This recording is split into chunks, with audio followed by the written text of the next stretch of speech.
young people, don't be obsessed. I'm not saying don't have a 401k. They're matching something. You got to take advantage of it. Get the free money. Do the match. Whatever. You got to do that. Maybe you have another account. Maybe you have an account. Your wife has an account. There's nothing wrong with that. But don't keep trying to figure out ways to have another one. Well, I'm going to have a Roth here. I want to get this IRA. Oh, I can't get it in there, so I'll put it in a life insurance, which isn't an investment. It's a life insurance program. It's not an investment, but I'll do that. Anything we can do to defer, put off, or save taxes, we want to do. It's ludicrous. It makes absolutely no sense. So I got an idea. Here's what you're doing. Let me just explain to you. I got a great idea. I'm going to postpone paying any tax on my money. Why? Because I love paying taxes. And I want to pay my taxes at a much higher rate 20 years from now. Because I just feel like I should do that. It's my patriotic duty. So I'm going to put it off. And surely rates are going to be going up. But it's okay. Because someday that tax will get paid and I'll be able to pay it at a higher rate. Isn't that wonderful? That's what you're doing. Now, maybe some of you really want to do that. That's great. It's wonderful. Good for you. But I don't understand the mentality of it. Other than we are obsessed with not paying taxes. So meantime, while we're obsessed not paying taxes, we're just going to let the government have their way with us because we're too obsessed to pay taxes to have an account that can be out of the long reach of the government.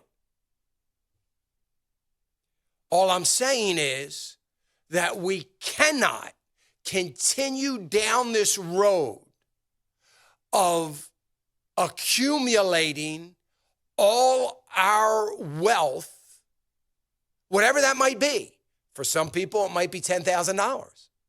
For other people, it might be $100,000, whatever it is. We cannot go on accumulating all our wealth in what is called qualified money.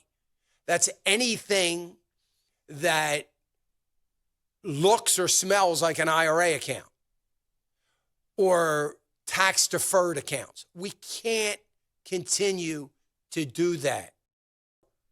Why are we deferring it? What are we deferring it for?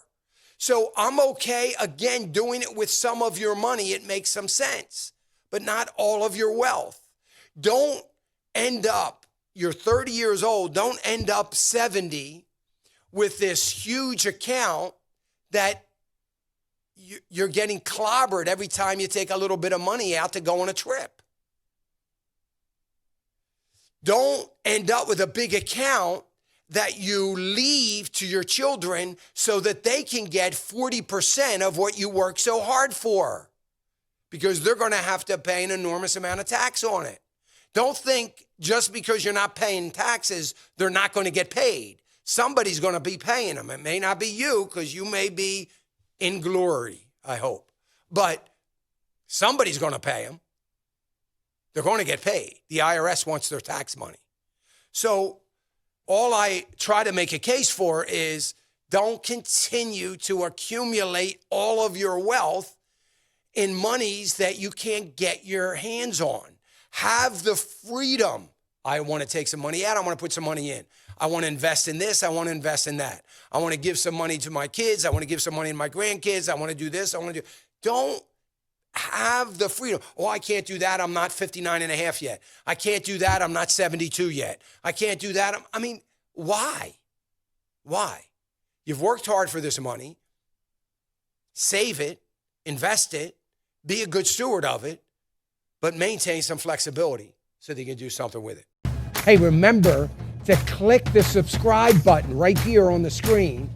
And don't forget to hit the notification bell so you'll be notified when new content is added. And more importantly than anything, you don't want to miss all 3 live hours of Financial Issues every day from 9 to noon. And you can watch it on FISM.TV. That's FISM.TV.